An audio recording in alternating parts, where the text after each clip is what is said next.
Guys দেখতে পাচ্ছেন আমরা যাচ্ছি এখন নদীর পার, বড় নদীতে ঘুরতে যাচ্ছি আমরা।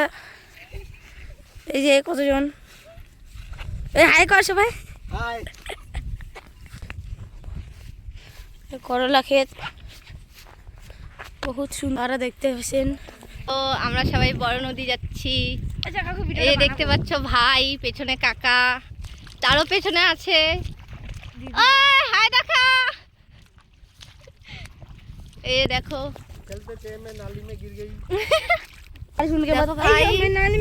দেখো বন্ধুরা আমাদের চরটা কি সুন্দর, নদীটা দেখতেই পাচ্ছ। দেখতে পাচ্ছেন বড় নদী ঘুরতে যাচ্ছি সবাই, দেখো হাই করো। বড় নদী কি আবার তিস্তা নদী? একই হলো সব, একই জিনিস না তো। তিস্তা নদী বলে না আমাদের এটা।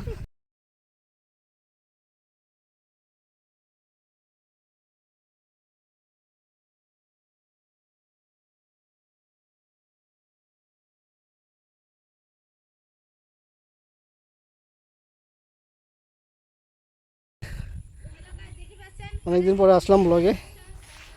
তো আজকে হচ্ছে ছুটি ছিল কাজ, সেই হিসেবে আজকে নদী আসলাম দেখতে। নদী বাড়ির সামনেই নদী, সেখানে আসলাম নদী দেখতে, নদীর জল। এই সময় যদি তিস্তা নদীর জল ঘোলাই থাকবে, তো আসলাম টাইম পাস করার জন্য। সব ভাস্তা আছে, ভাস্তি আছে, সবাই মিলে আসলাম নদীতে। তো চলো, এই বর্ষার মধ্যে যে পুরো পাট হয়ে গেছে, পুরো নদীতে পাট ক্ষেত বড় বড় হচ্ছে। চলো দেখি নদীর অবস্থা কি, নদীর অবস্থা দেখে আসি গিয়ে। শুনছি অনেক সামনে চলে আসছে নাকি নদী ভাঙতে ভাঙতে। দেখি কত আগে আসছে, চলো দেখতে যাবো। দেখাই আমাদের তিস্তার ভিউ, দেখতে যাবো।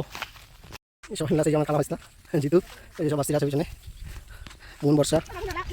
দেখি সে উল্টা করে চুমান গাবি একদম। হ্যাঁ, এই যে আমাদের তিস্তার যাইতে অবস্থা, তিস্তার চারিদিকে শুধু জল আর জল জমে আছে পুরো।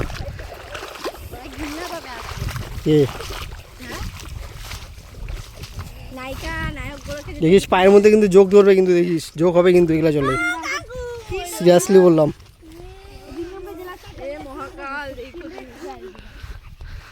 তিস্তার পাট ক্ষেতের ভিউ।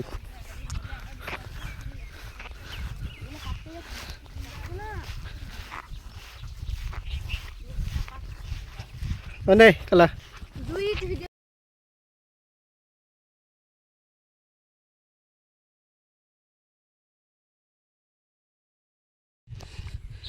রাস্তাঘাটে দেখো আমাদের তিস্তার ভিউ। যে এখনও এই বর্ষাকালেও গেন্দা ফুল হচ্ছে, এই বর্ষাকালেও গেন্দা ফুলের চাষ হচ্ছে তিস্তা। দেখো ভিউটা দেখো, দারুণ।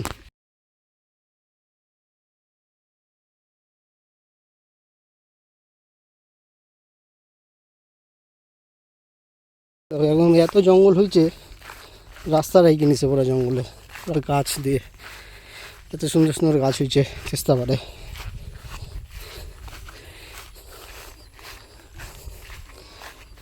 জঙ্গল এই সময়, যেহেতু বর্ষাকাল চলতেছে আর সব জমি এই সময় চাষবাস করে নাই অনেকে, তার জন্য জঙ্গলগুলো কম, জায়গাগুলো কম জঙ্গল হয়ে আছে। আবার বর্ষাটা যাবে, তারপরে এগুলো আবার চাষবাস শুরু হবে এগুলো। मौसम कैसे होता है? अरे ये तो नाली में रिकॉर्ड हो गया क्या?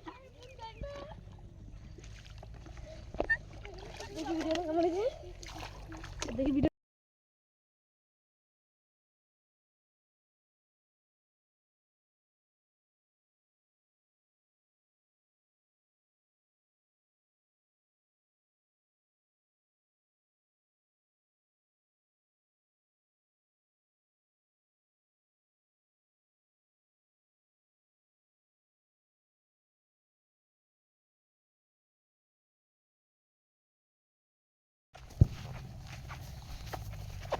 এবার কালুয়া তোর গামছার অবস্থা তো কালুয়া করে দিয়েছি। তুমি জানো তুমি আমরা তো গেছি নদী, আমাদের কাছে কি মনে হচ্ছে নিয়ে ওটা যদি আরো কাজে লাগে তো ভবিষ্যতে নিয়ে রাখ, হাতে নিয়ে।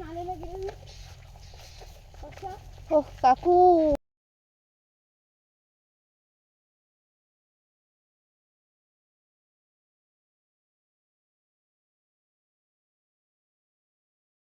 চলে আসলাম ফাইনালি তিস্তার সামনে।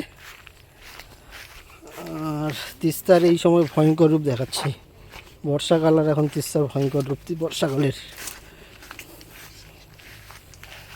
দেখো গাইস, এই যে তিস্তা, এই সময় স্নানও করা যায় না এই জলে, যা ঘোলা জল। হবেই বর্ষাকালে, সব একদম আরও অনেক দূরে ছিল, ভাঙতে ভাঙতে ভাঙতে একদম তিস্তা অনেকটাই সামনে আসছে। সামনে একটা বাঁশ গাছ ঝাড় ছিল দেখছিলাম, সে বাঁশ গাছ ঝাড়টাও নেই, সেটাও ভেঙে চলে গেছে। এই বর্ষাকালে তিস্তার রূপ। তো আসলাম স্নান করার জন্য নদীতে, কিন্তু যা নদীর জল, হ্যাঁ দিল প্যান্টটা ফেলে, কি করবো প্যান্টটা, যে ছিঁড়া প্যান্টটা, ওটা প্যান্টটা তোল, ছিঁড়া প্যান্ট পরের থেকে আর তোকে আনা যাবে না। কোন আছি আমার কি প্যান্ট ছিঁড়া প্যান্ট আমি নিয়ে নেই, কাপড় ধরতে ধরিস না তুই। আসলাম স্নান করতে, কিন্তু নদীর জল যা ঘোলা, এই জলে স্নান করা যাবে না, আবার বাড়ি গিয়ে স্নান করতে আর হবে। যে নোংরা জল। তো চলো বাড়ি বন্ধুরা, এতটুকুই তিস্তার ব্লগ শেষ। ব্লগ শেষ, চলো বন্ধুরা এবার বাড়ি যাওয়া যাক। চলো টাটা।